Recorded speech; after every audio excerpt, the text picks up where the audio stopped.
Hi there. Today I want to take you back, not so far, just a few decades, to a moment in time when everything changed. And it didn't change with a big explosion, a big headline, a big bang, but it changed with a quiet idea scribbled on a piece of paper.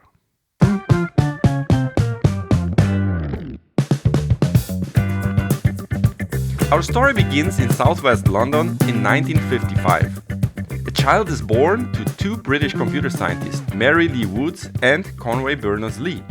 Well, at that time, no one knew that Tim, their curious, bright-eyed son, would go on to invent something so profound that it would shape the world. And from the beginning, Tim was different. Everyone could see that. He was not loud or rebellious.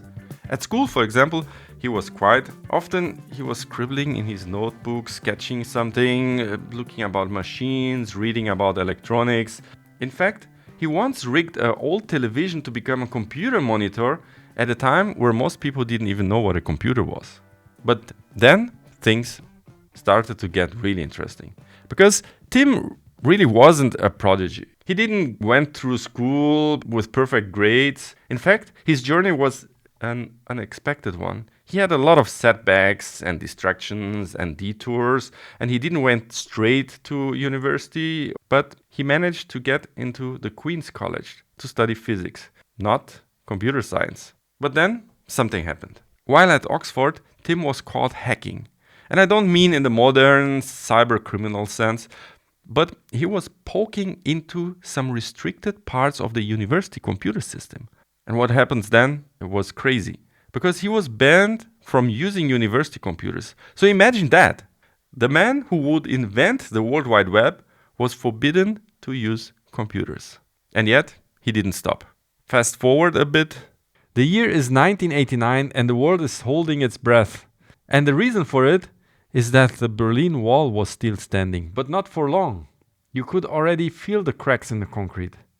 In a few months, Germans would go there and break it apart with hammers and fists, and the Iron Curtain will start to fall. And in the middle of this divided, buzzing continent sits a small little country called Switzerland.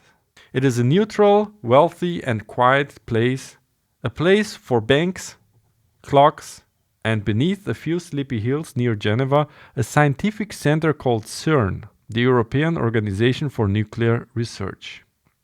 This is the birthplace of the Large Hadron Collider, the domain of particle physicists chasing nothing else than the origin of the universe. Yeah, you must imagine it like a place where atoms smash together and ideas are born. At that time, CERN is bursting with brilliant minds.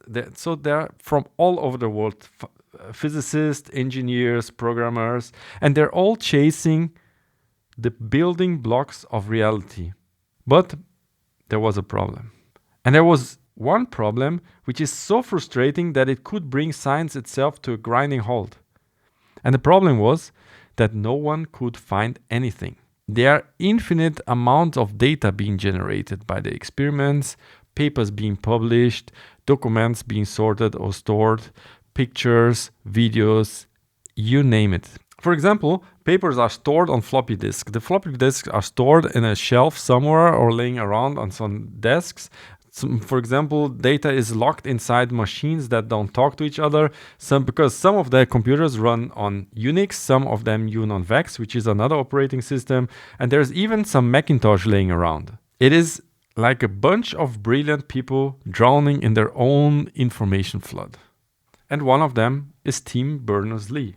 A British, very polite gentleman, like most of the British gentlemen. He's unassuming. And he's the kind of guy who would help you to fix your printer and then quietly win a Nobel Prize when you're not looking. Yeah, but actually, Tim wasn't trying to change the world. He just wanted to find a better way for him and his colleagues to share information. And so, in March of '89, he wrote a proposal. Just a little something for his boss to take a look. It was called Information Management, a Proposal. Yeah, actually, now this wasn't the kind of paper which sets rooms on fire. In fact, when his boss read it, he scribbled a note in the corner and he wrote there, vague but exciting. Yeah, but which is a kind of saying you might be onto something or not. But Tim kept at it. He had this idea. He had this fixed idea, this plan, this vision of something called hypertext. That's a text which could be linked to another text. And not just in one file or in one system, but anywhere. Across computers, across the globe, across all kind of infrastructure. But hypertext needed a few tools to really work. So Tim built 3 inventions. And with them, he stitched together the fabric of the modern web. First, HTML, hypertext markup language. Yeah, so if you think about computer, I think you must have heard about this. And the HTML is what tells the browser, look, this is a heading, this is a paragraph, here's a picture, here's a link. Actually, HTML doesn't make the things look pretty, but without it, web pages would just be digital soup. So you could not read anything. Now, the second thing he created was HTTP, the Hypertext Transfer Protocol. It's the courier of the web. Whenever you click on a link, HTTP carries your request across the world, finds the document or thing you're looking for, and brings it back to you, like a digital pigeon, but a very fast and nerdy one. So HTML and HTTP. Now the third thing which he created was URL, the Uniform Resource Locator. And that's the web address. It's actually the thing where you type into the top of the browser. It's the URL, which is the address. Think of it like a GPS coordinates of a piece of content which you are looking on the internet. Without the address or without the URL, you would be lost in a digital void. Now, by the end of 1990, Tim and his colleague Robert Cailliau built the first web browser. It was called World Wide Web. Yeah, very original name. And they launched also the first website on a Next computer in Tim's office. And that website was just a plain page which explained the World Wide Web which they just had created. Now, let's just pause for a minute and think about it. Now you know that the first website ever created on the world was a website about websites. Isn't that mind-blowing? But here's where the story gets really interesting. Because Tim could have patented his idea, he could have sold it, locked behind a paywall. Imagine, for example, a world where every click costs $1 or where linking required a license. But Tim didn't do that. He just gave it away. In 1993, CERN, the particle physicist powerhouse, released the World Wide Web into the public domain. Isn't that amazing? No copyrights, no conditions, just a simple plain gift to humanity. And that is when the web truly woke up. Suddenly, you didn't need $1 million or supercomputer to build something. All you needed was a connection. You get hooked into the internet and you're ready to go. It's free, ladies and gentlemen. And within a few years, the web exploded. Pages multiplied, links tangled. It grew like a rainforest, messy, wild, alive, and chaotic. But it was beautiful. It brought people together and it pulled them apart. It gave us instant knowledge and endless misinformation. It brought us Wikipedia and conspiracy forums. It gave us freedom and destruction and connection and surveillance. All of this from a man's quiet idea in a Swiss lab, trying to solve a filing problem. Yeah, sometimes I wonder if Tim knew what he was unleashing. Did he feel the weight of it? Maybe.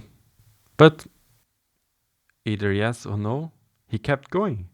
He kept moving. Because the web for him wasn't just a tool, it was a principle. It was a principle that information should be free. And that people should be connected. Yeah, today there are over 2 billion websites. And every time you open your browser, you're actually touching a piece of that original dream. And Tim, he didn't disappear into legend. He's still around there, fighting for an open web, for privacy, for transparency, for the soul of the very thing he created. So, dear listener, Next time you're online reading a story, watching a tutorial, arguing on the comment section, take a moment. Remember the quiet man at CERN, the man who tied the world together with invisible threads and wove a web so vast even he couldn't predict what would crawl across. That's it for today. And if you like this content, make sure to follow this podcast or leave a like. I greatly appreciate your support.